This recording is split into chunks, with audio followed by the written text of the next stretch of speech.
advantage I found. Couldn't find a better fit for them, along with my crown. And since the baton was passed, I've been down. Cause failing's not an option, and dad is not a noun, not at all.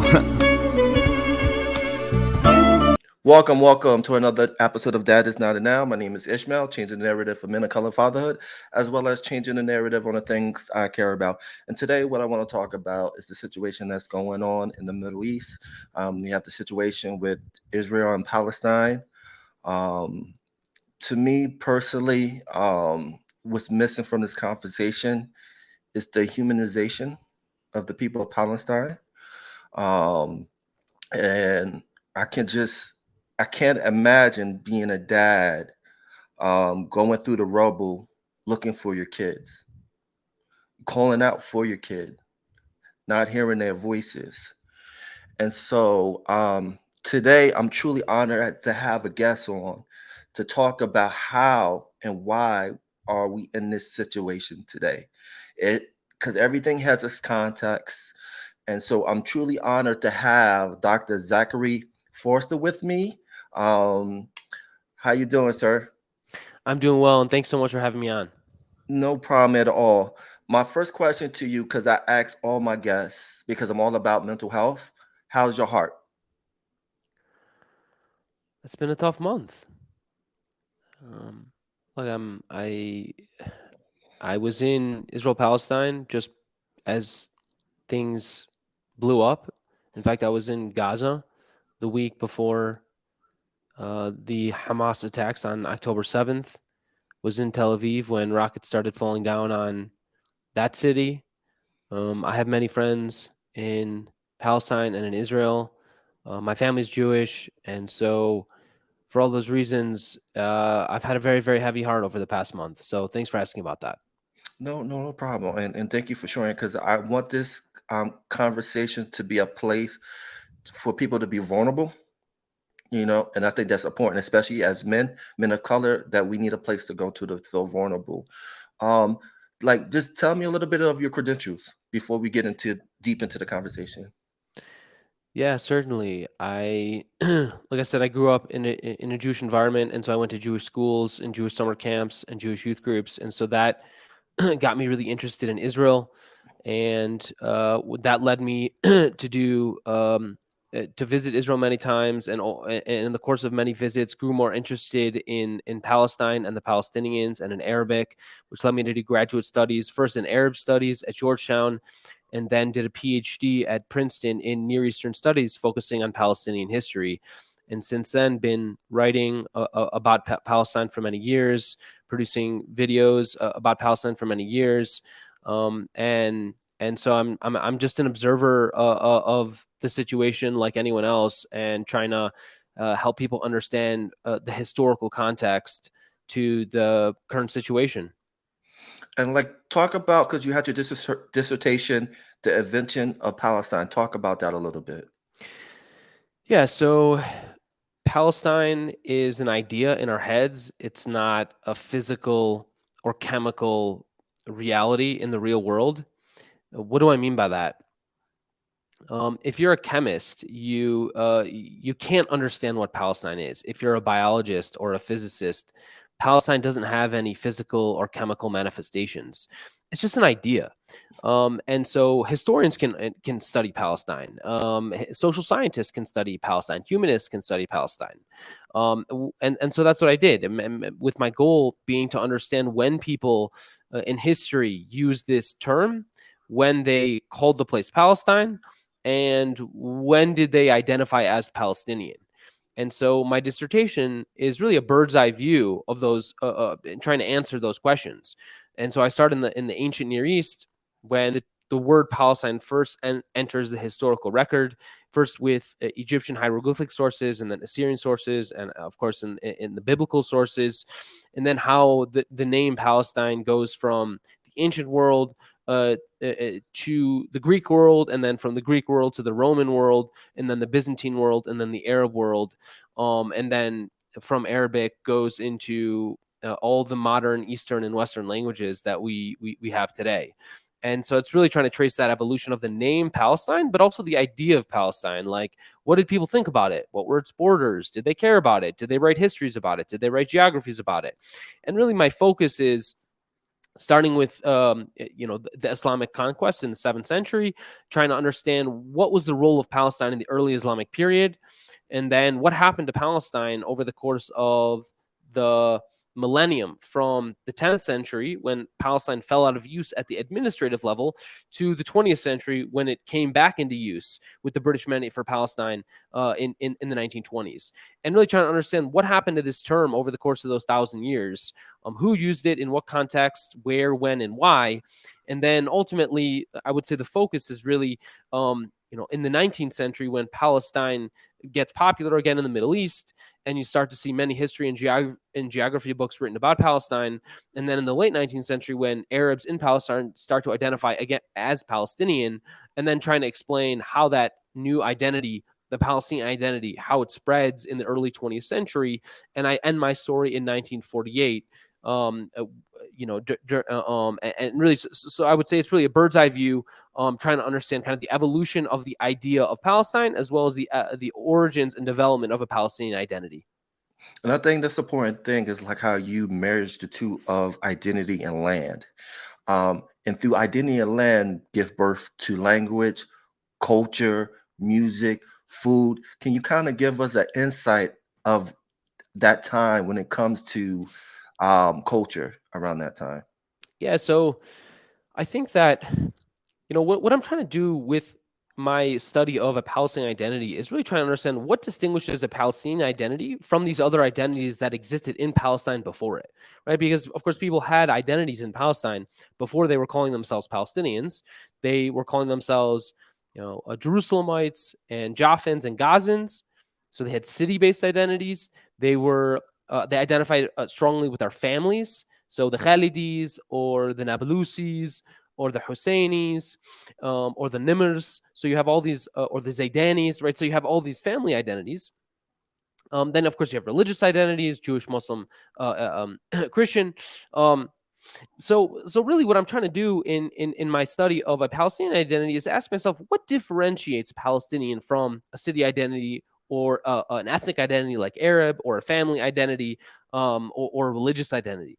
And what I settle on is that a Palestinian identity is an identity based around a place. Now, of course, city-based identities are also identities based around places, but there's a few key differences between a city identity and a Palestine identity, or a Palestinian identity. The Palestinian identity is different because Palestine is a really, really big place. Most cities, you could walk around, certainly in the 19th and early 20th centuries, you could probably walk from one end to the city to the other end of the city in a few hours. You could stand up on a mountain and see the whole city. So it's easy to visualize. It's easy to you don't have to imagine it. You can walk around it in a whole and see the entire city in a day or two, right? So it doesn't require a whole lot of imagination. So you can also see it on a map pretty easily. Like, whereas again, a Palestine identity, Palestine's a much bigger place. It's so big that we can't see it with our own two eyes. Even if we got up on the tallest mountain in Palestine, it's just too big to see. So it's an imaginary identity. There are no borders. Cities oftentimes have walls around them, whereas a Palestine identity, there are no wall. I mean, this is before an era when now there are walls, but they didn't used to be, right? But so I think for all those reasons, a Palestine identity thus requires things like maps, things like history books about Palestine to help us understand what it is, geography books about Palestine to help us understand what it is. So what I do is try and say, when you start to get maps proliferating around Palestine, when you start to get history and geography books written about Palestine, and then ultimately when people start to use the name Palestine in organizational names, in institutions names, like bookstores, like scouting troops, like agricultural associations, those things then give Palestine a sense of realness to people. They can see it on a map. They can see it in a name, on a sign. They can pick up a book and read about its history and geography. And those are the things that give Palestine, it makes Palestine seem real, even though, like we said, it's imagined. And I think that's when you start to see people identifying with it. And then ultimately, there's another step. which is once people think it's real and they start identifying it, then when do they start to really care about it? When do Right. they start to say, I will die for Palestine? When does it get this like political identity? And I think that is another step, and that also happens, I think, in the early 20th century. And that's kind of how I would tell the story of the origins of a Palestinian identity in the late 19th and early 20th century. And kind of get into the political, because you have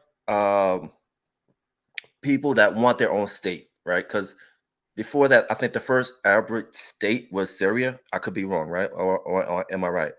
Yeah, you're exactly right. During World War One, you have the Arab Revolt, and then you have an Arab state founded in Damascus in 1918. That's exactly right. And they saw that and they're like, we want this for Palestine. And so kind of take me into that story of how it kind of went sideways.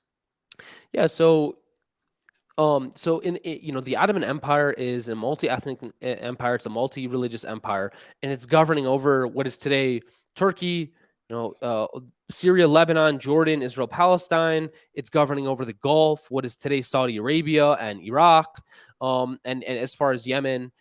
So this large empire, and it also is governing parts of the Turkey in Europe. So you have this big empire, and it's multi-ethnic and multi-religious. And in World War One, that empire comes crashing down when the Ottoman Empire joins the German war effort, and of course Germany loses World War One. And so in the aftermath of the war, you basically have all these colonial powers that divvy up different parts of the empire, right? So Britain takes over what became Jordan and Palestine. France takes over Lebanon and Syria. Britain also takes over Iraq. There's essentially a kind of an independence movement in the Gulf, which leads to the establishment of Saudi Arabia. Turkey is a different story. The colonial powers wanted to break up Turkey, but you have this guy Mustafa Kemal Ataturk, who establishes a national movement and raises an army and fights off the colonial powers in Turkey and establishes a Turkish nation state. So in different parts of the empire, you have different things happening. But in the case of Palestine, right, the British, who had already occupied Egypt in 1882, so they're just on the southern border. They invade Palestine in November 1917, conquered Jerusalem in December 1917, and then the rest of Palestine in 1918. And so they establish essentially a British colonial state in Palestine. They get approval from the League of Nations to establish a mandate there, and the goal of the British mandate for Palestine is to facilitate Zionist immigration and Zionist land purchases in Palestine, right? Of course, this is against the political will of the vast majority of the people of Palestine, who were asked by an American commission, the King Crane Commission in 1919, do you support Zionism? Do you support the Zionist program? 85% of the people of Palestine, the Arab Palestinians of Palestine, they said, no, we do not support Zionism. The British didn't care. They established the British colonial state anyways, with the explicit goal of transforming Palestine from an Arab country into a Jewish country. And I think that helps you understand the source of the conflict and the source of, I would say, the disenfranchisement of the Palestinian people, which is that in the aftermath of the war, the idea of, you have Woodrow Wilson's famous 14-point speech, self-determination, the idea that the nations of the world should be entitled to national self-determination. And that happened in many parts of the world, in Eastern Europe, in the Balkans, but it did not happen in Palestine. Right. Instead of having national self-determination for the native inhabitants of the land, instead there was a different idea, which we get into why it is that the British decided to adopt the Balfour Declaration and decided to transform Palestine from Arab to Jewish. But that was essentially the plan, and that's exactly what they did. And so over the course of the 1920s, 30s, and 40s, they facilitated Jewish immigration. They changed the land laws and the property laws to make it easier for Jews to buy up land. They themselves, had quotas every year and allowed many encouraged Zionists to migrate from Europe to Palestine.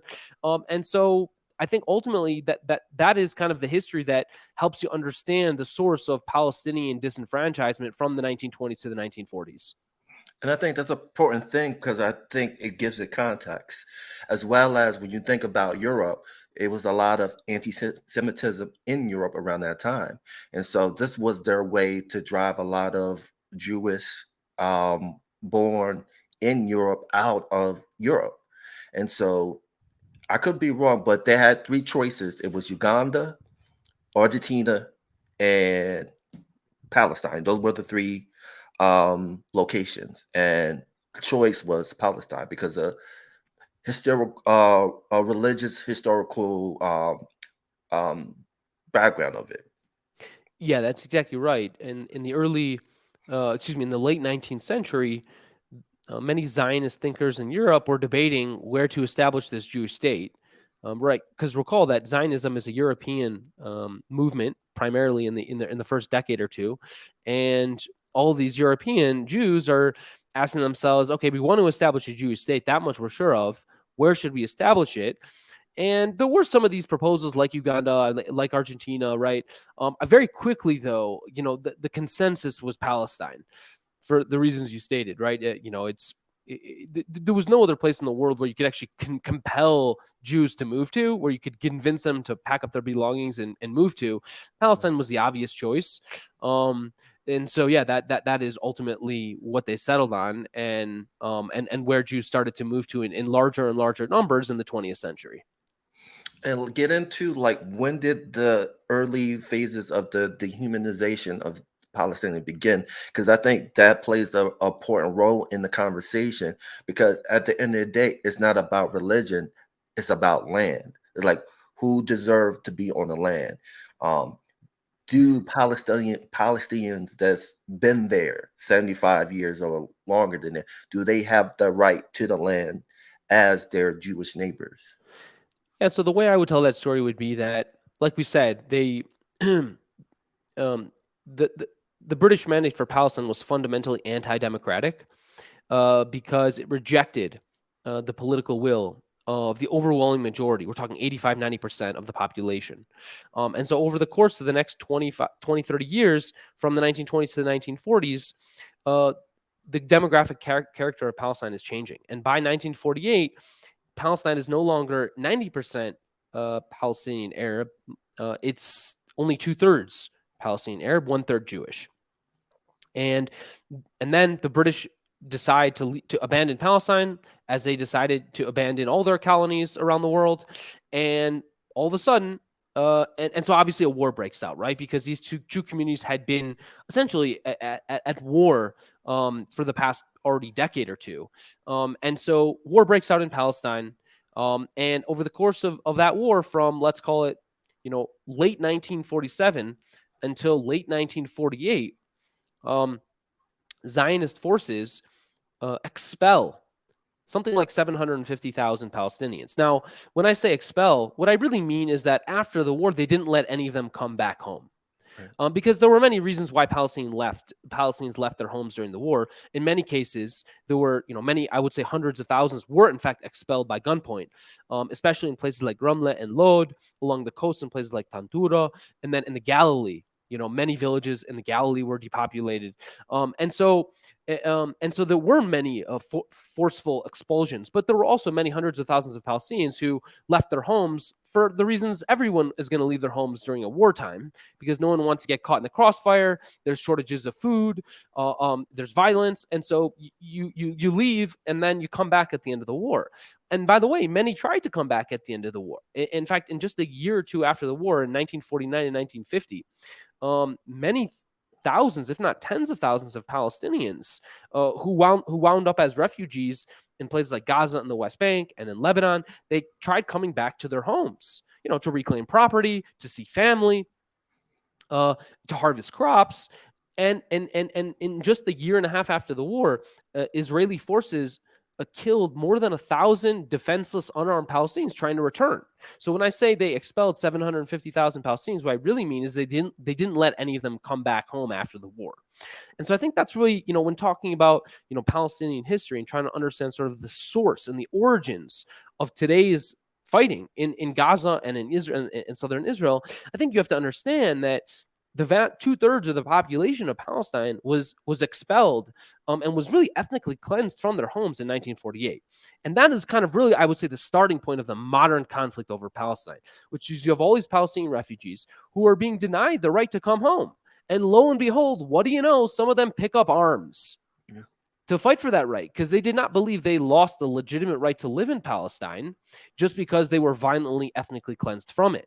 And so over the course of the next 10 years, in the 1950s, you have basically these border wars in which militants, fedayeen in Arabic, they pick up arms and raid towns in Israel. And so that's, I would say, the first kind of really phase of the Israel-Palestine war. And then by the late 50s, you have Yasser Arafat, who is a young Palestinian refugee, first who winds up in Gaza, and then in Egypt and Gaza, and then is forced out of Gaza in the 50s in some of these retaliations. I mean, they're very reminiscent of the current retaliatory actions taken in Gaza.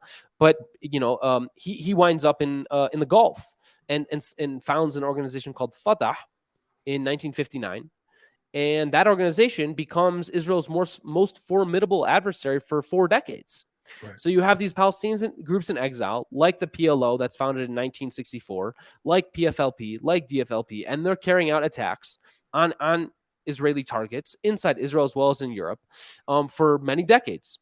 And that kind of gets us through, let's say, to the 1980s, when I would say the character of the Palestine question really changes when with the outbreak of the first Intifada in 1987, when it's Palestinians in the and we sort of skipped over the 1967 war, but basically that kind of gets us up to the 1980s, and I'm happy to sort of pick up that conversation wherever you like.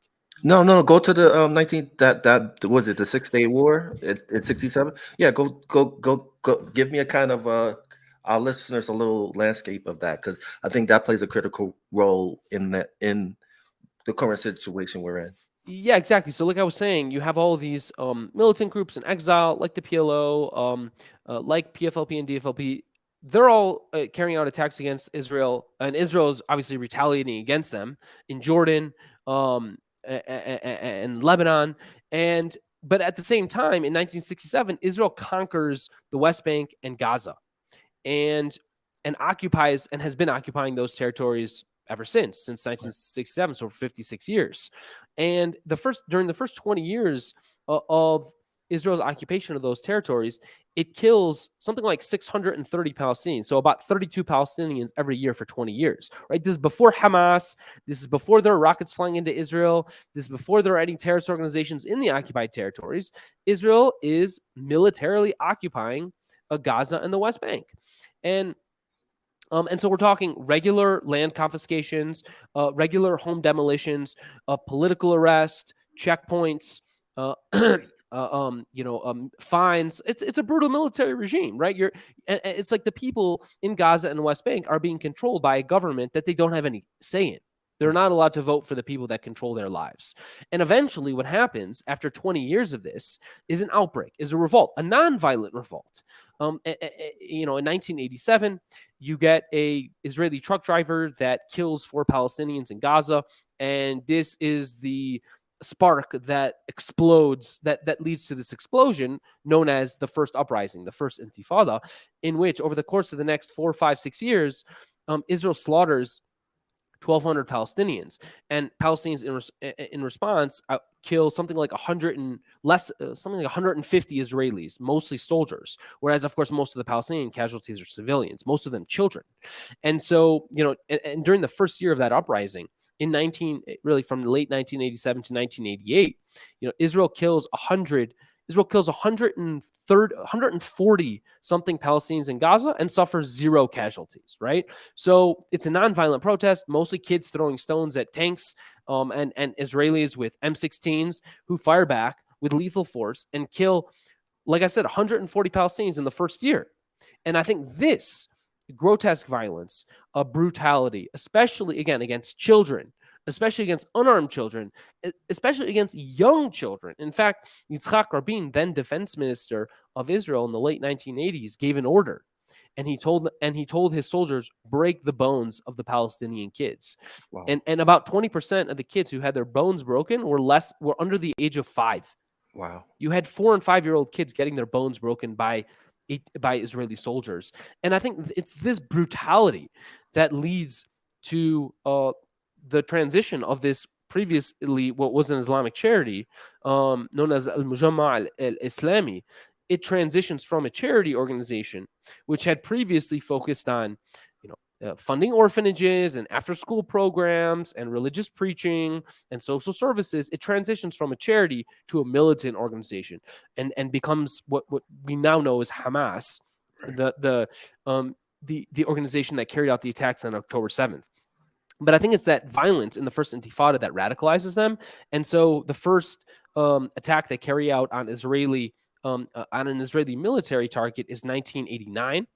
Recall, of course, in 1988, they passed this charter that says, we're committed to the destruction of Israel. In 1989, they carry out their first attack on an Israeli military target. They kill 2 Israeli soldiers. But it's not until 1990, in December 1990, they carry out an attack on Israeli civilians. But again, like I said, I think it was the brutality of Israel's response to this nonviolent uprising that radicalized Hamas and led them to start carrying out attacks against Israeli civilians in the 1990s. And that kind of brings us to Oslo. And go ahead. I saw you're about to jump in. No, definitely, no. I think that's an important thing because again, it gives context to the history because again, no one's going to radicalize out of nowhere. It has to be something that create this whole of extremeness, of having identity and having purpose. And I think that's important. I think again that brings more to the conversation. And again, what I worry about is that when you want to challenge policy. When you challenge policy, it becomes a terminology when they say it's anti-Semitic, but it's not.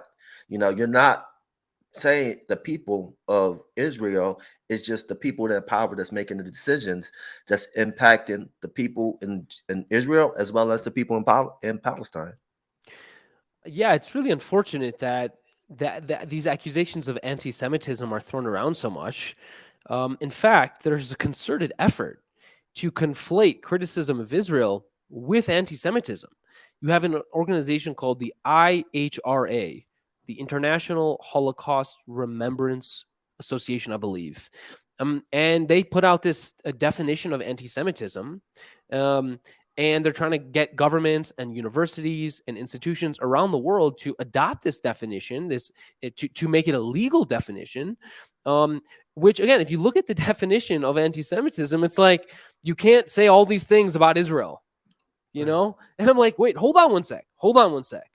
What does criticism of Israel have anything to do with anti-Semitism? I mean, these are unrelated historical phenomena. You have many anti-Semites who are raging Zionists, okay? So people who despise Jews, who believe that in the end of days, Jews are all going to burn in hell, who commit anti-Semitic attacks, who are actually very Zionist, who support the state of Israel and send it money.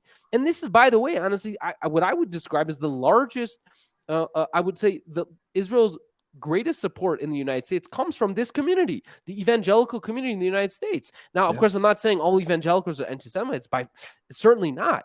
The vast majority are not, but we're talking tens of millions of people, and some percentage of them have these eschatological beliefs in which they believe at the end of days, Jews are all going to wind up in Palestine and burn in hell for not accepting Jesus Christ as their Lord and Savior. And these are Israel's strongest supporters. And I would describe those eschatological beliefs as very problematic, and I would describe them as anti-Semitic. So anyways, the idea that anti-Semitism and criticism of Israel are the same thing is absolutely nonsense.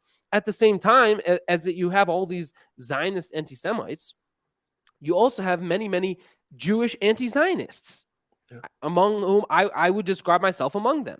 Many Jews who, that you have religious Jewish anti-Semites who believe that, who are Orthodox Jews, they are very devout Jews, and they believe that it's forbidden in Jewish law to hasten the coming of the Messiah. And they believe that by moving to Israel and establishing a Jewish state, that you're actually doing that. You're trying to hasten, you're trying to pull forward the future, pull forward the coming of the Messiah, which is against Jewish law. And so for that reason, they actually reject Zionism. These are Orthodox Jews. Then you have obviously many secular Jews like myself who believe that a state should be a state of all of its citizens, and a state should serve the interests of its citizens, and a state should privilege no religious or ethnic group ahead of any other religious or ethnic group. And so for that reason, they oppose Zionism. And so you have many different types of Jewish anti-Zionists. Again, so I mean, I'll pause there, but basically, again, the idea that you're being anti-Semitic for criticizing Israel is a dangerous idea for two reasons. Number one, sorry about I said I would pause, but it's dangerous for two reasons. Number one, it's watering down the word anti-Semitism, right? If now anti-Semitism means you think Israel shouldn't be ethnically cleansing Palestinians, if that's labeled anti-Semitic, well then anti-Semitism loses its meaning because you're labeling things that are obviously not anti-Semitic as anti-Semitic. And so people are going to stop using the word altogether, which is actually dangerous to Jews. So I would say that's the first basic problem, with conflating anti-Semitism and criticism of the state of Israel. So you're actually, I think, endangering Jews by kind of watering down the label. So anyways, go ahead. Yeah. No. I wanted you to finish. Because I felt like you wanted to get that off your chest. You've been holding that for a long time. So you wanted to get that off your chest. So I want to give you the opportunity to finish, because I want you to finish, because I know it's frustrating to you, is that, you see it through the lens of humanity. And it's frustrating that some of your, brothers and sisters don't see it that way. They see it differently. And I know it's got to be frustrating. I know it's got to be struggled with your mental health. Have you? I know you've been receiving like hate mail. Have you ever received any like death threats or anything like that for being outspoken? I try and block out the hate as best I can. And so as soon as anyone writes something incendiary or hateful, I just block them immediately. I think the harder part for me is not so much anonymous messages from these anonymous accounts, many of whom are probably bots anyways. I think the more hurtful and harmful thing for me is actually when it comes from friends and family, right? People that I care deeply about. And obviously I get plenty of that too. And those messages are much harder to deal with, because they hit very close to home, and it kind of makes you question everything, and you start to lose friendships, and you feel more distant from your family, and those are the tough messages. Definitely, man. But like I said, that's the important about this podcast, is that I want this place to be vulnerable, share your story, because I think your story is important, that, you're standing your ground. Because I think of another person. I think of Norman Finkelstein, who lost his tenure for standing up what he believed in. And there's other people like him too. Look at what's happening now, both in Israel, Palestine, as well as in the United States and Canada and elsewhere, is really, really troubling. I mean, just in the past month, within the state of Israel, dozens of students have been suspended from university for Facebook and Instagram posts. In many cases, merely for expressing solidarity with the victims, with the 10,000 plus Palestinians who have been slaughtered in the past month. Expressing solidarity with them has led to suspension.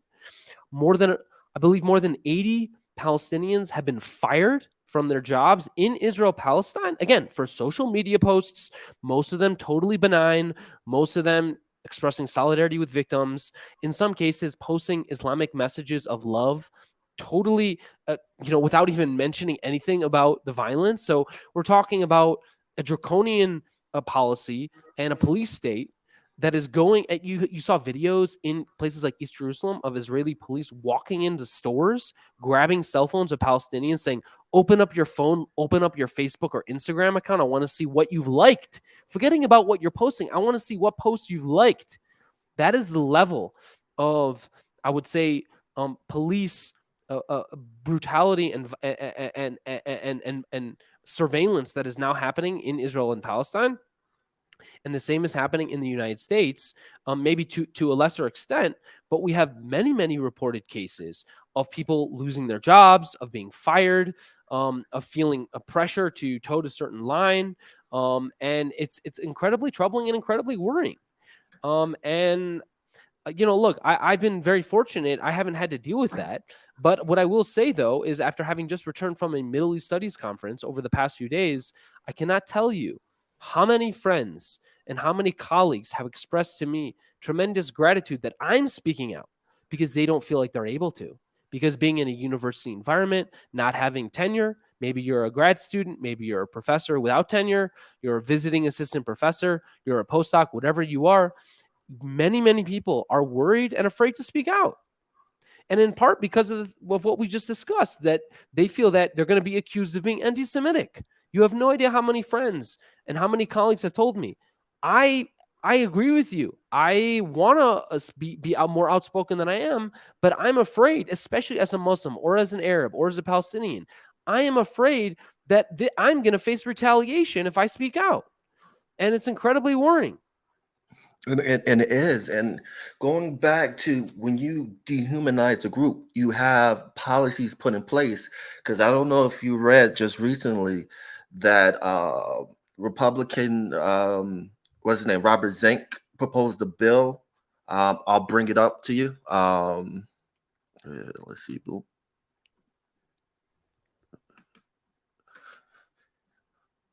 He proposed a bill basically banning Palestinian refugees to America. I don't know if you saw that right here. I don't think I didn't see Ryan that. Zink, No. Ryan Zink Yeah. introduced a bill Thursday that could ban Palestinians from entering the U.S. and possibly expel those who are already here. Oh my God. Zink, who served as Secretary of Interior Department under former President Trump, introduced a legislation called Safeguarding Americans from Extremists Act. Well, look, my And first reaction is we Trump already tried that. It was called the Muslim ban. And I believe within a week or two, yep. it was deemed, it was shot down by the courts, or maybe it was a few weeks, but because executive orders that violate the Constitution are illegal, and the courts are going to overrule them.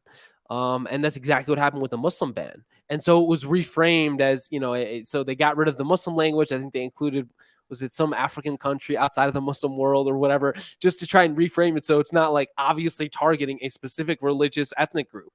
But yeah, this would be this law, if even if it was adopted tomorrow, would immediately be stricken down by the courts, because to bar a certain ethnic or religious group, a certain national group, is illegal according to U.S. law, federal law. So, this is just, aside from being xenophobic, aside from being racist, it's just unlawful.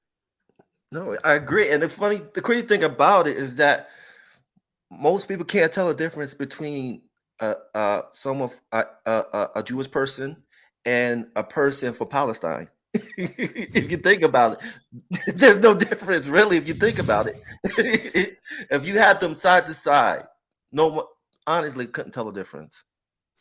Look, I think some of the most, I would say some of the most public protests for Palestine over the past month have come from Jews, have come from the Jewish community, have come from, if not now, they took over, what was it? They took over some train station in New York. They took over the Statue of Liberty.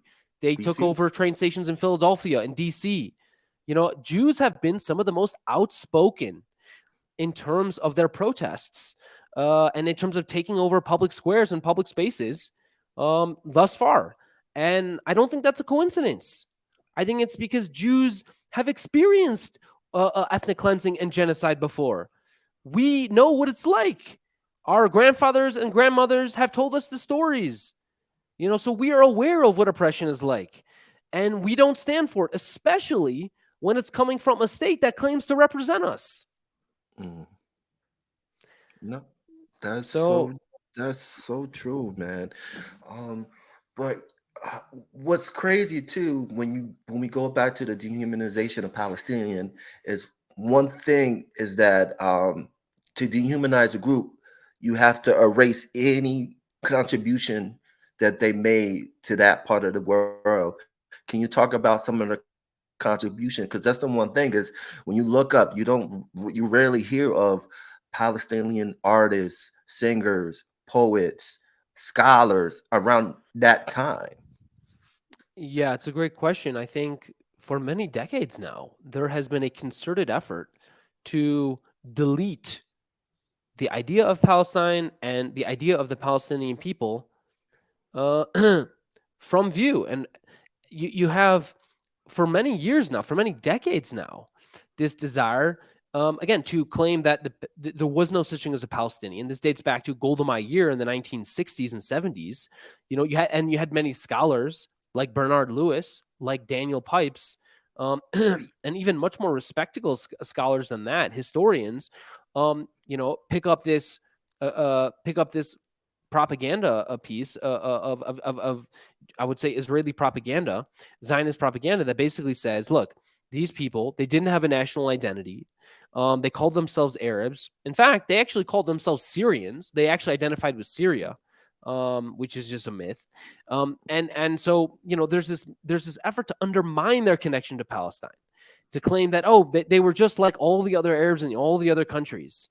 That that in fact they actually came from the other countries. That in fact there were no people here to begin with. That they're just Egyptians and Syrian emigres.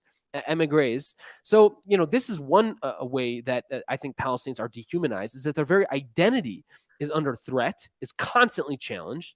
I think another very dehumanizing thing that that's I think much more prevalent today, especially as you're seeing all these interviews of Palestinians on places like CNN and other mainstream media outlets, is the very first question that every single Palestinian is asked when they get on: do you condemn Hamas? It's like, well, did you ask did you ask the Israeli military, the Israeli general you had on this program immediately before me? Did you ask him to condemn the killing of 4,000 Palestinian kids in the past month? Yeah. Did you ask him to condemn what every single major human rights organization calls apartheid in the West Bank?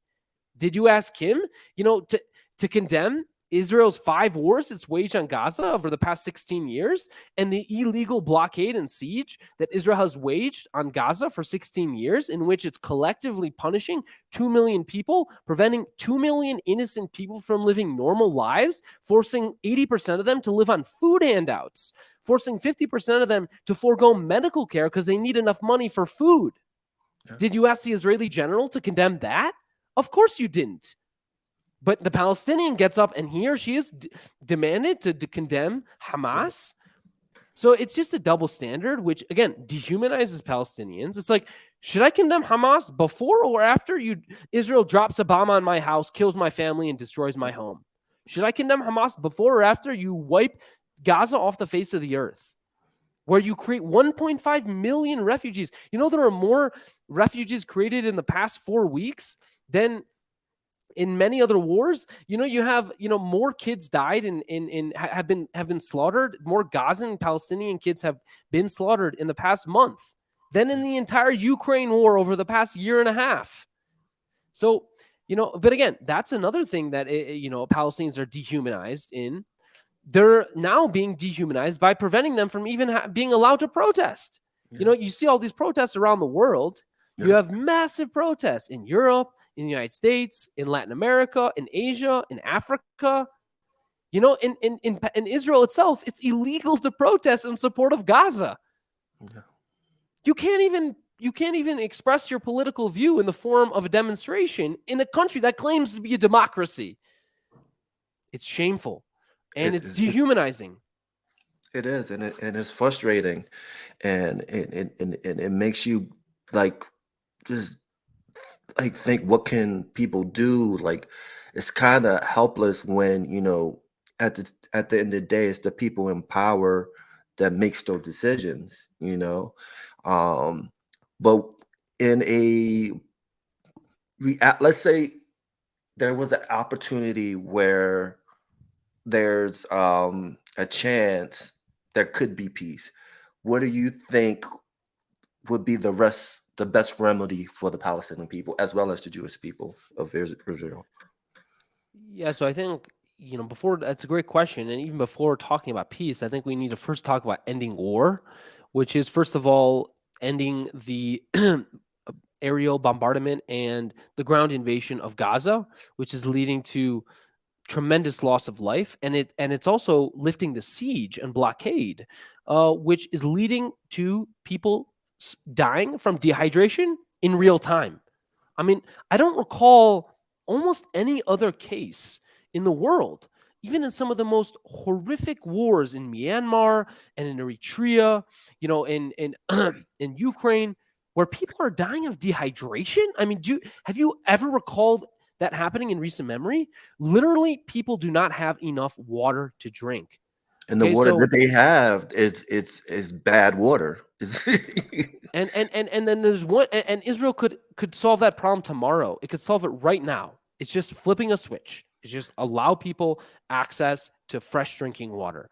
And so I think before talking about solutions, it's like, first of all, we need to stop the violence on Gaza, and we need to end the siege and blockade on Gaza. We need to also end the violence in the West Bank, and the siege and the blockade that's happening in the West Bank. People kind of, all the attention is on Gaza for good reason, but in the meantime, there's been 128 Palestinians have been killed in the West Bank in the past month.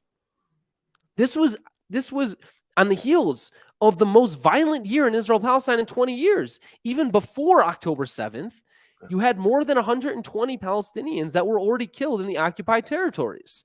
So now we're talking 250 Palestinians killed, in the occupied territories since the beginning.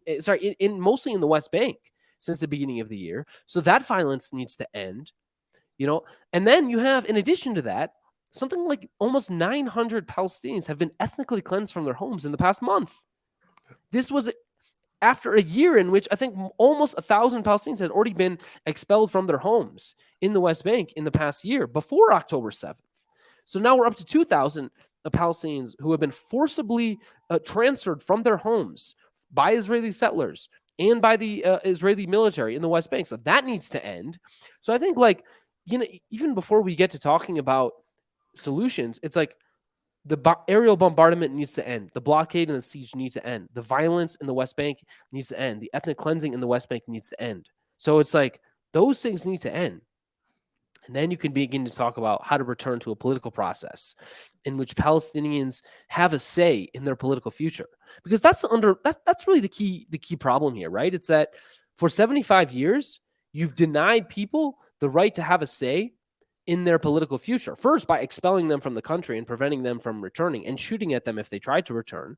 That's preventing them from having a political say in the country.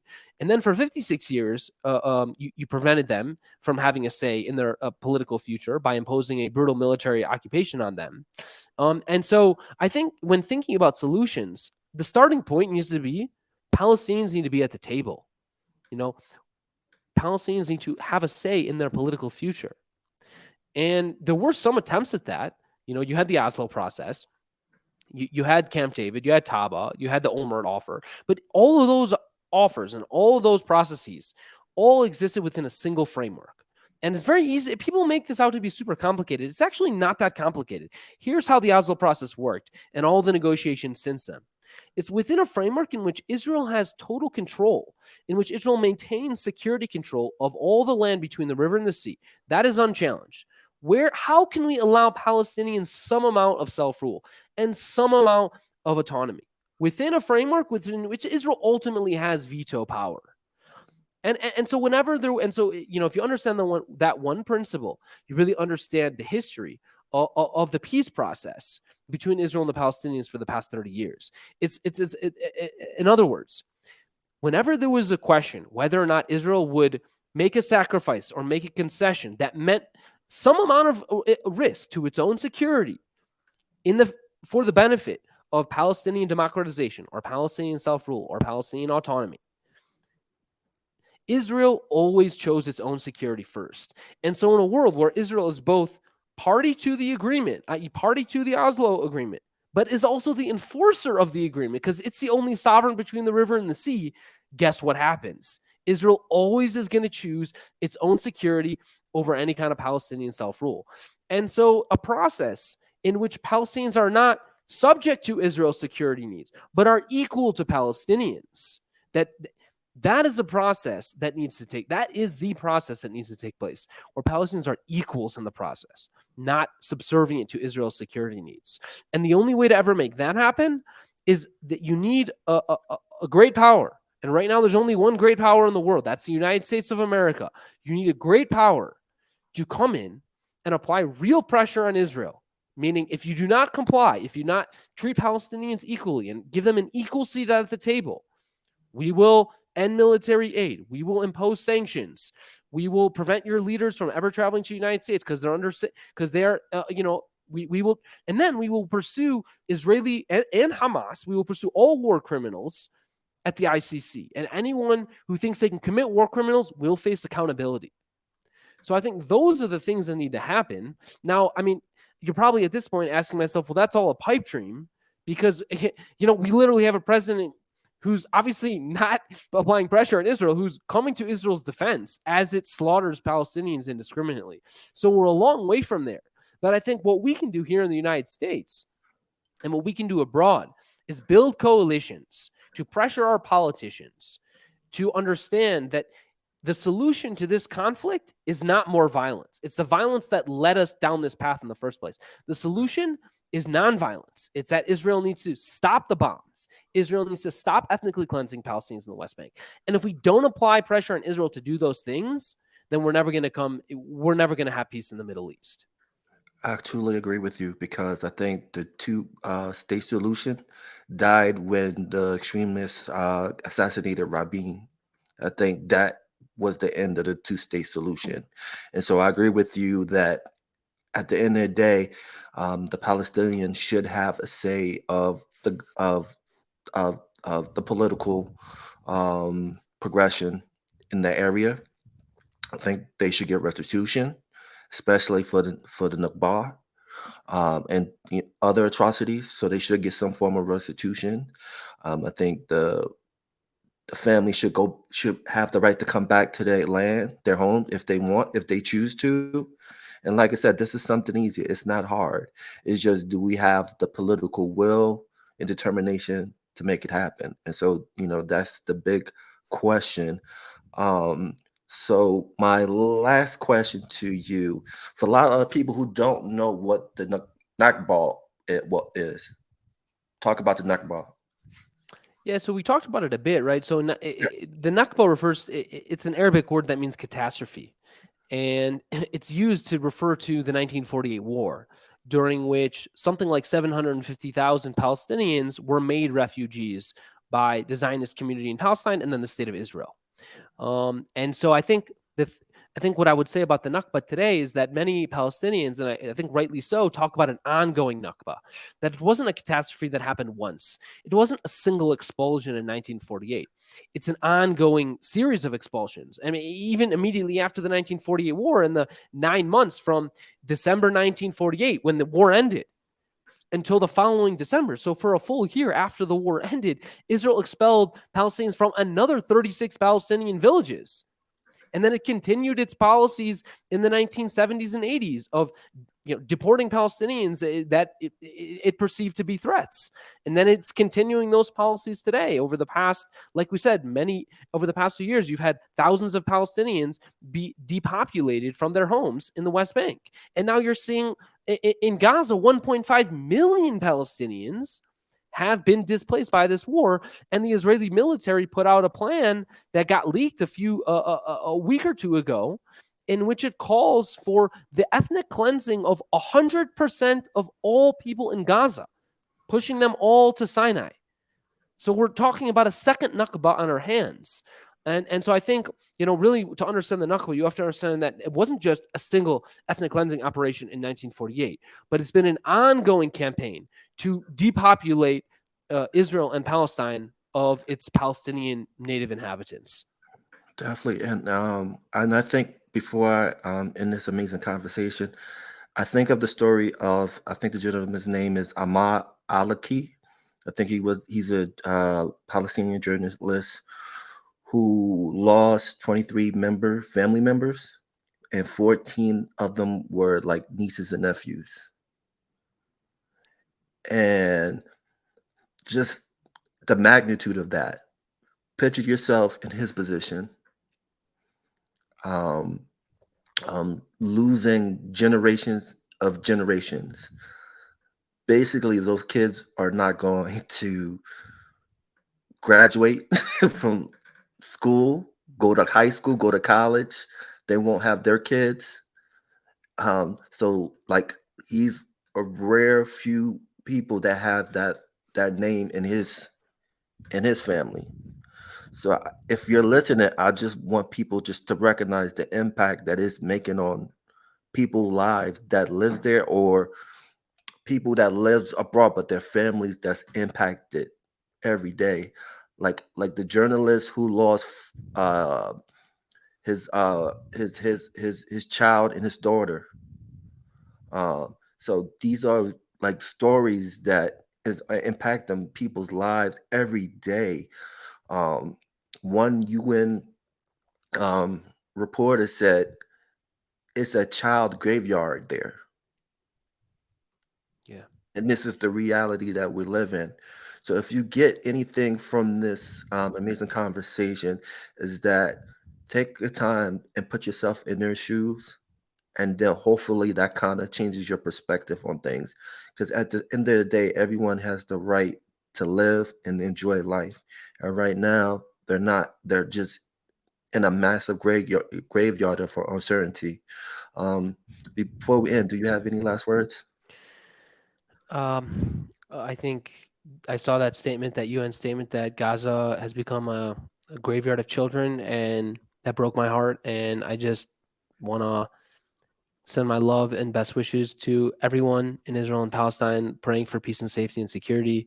And just want to say thanks again so much for having me on, and thanks for highlighting the dehumanization of the Palestinian people. Thank you for your time. Again, this will be on YouTube, Spotify, iTunes, and then also, how can people find you? You can find me on Twitter, or X. My handle is _Zach Foster, or you can subscribe to my newsletter as well, which you can find on PalestineNexus.com. And all those links will be on the bottom.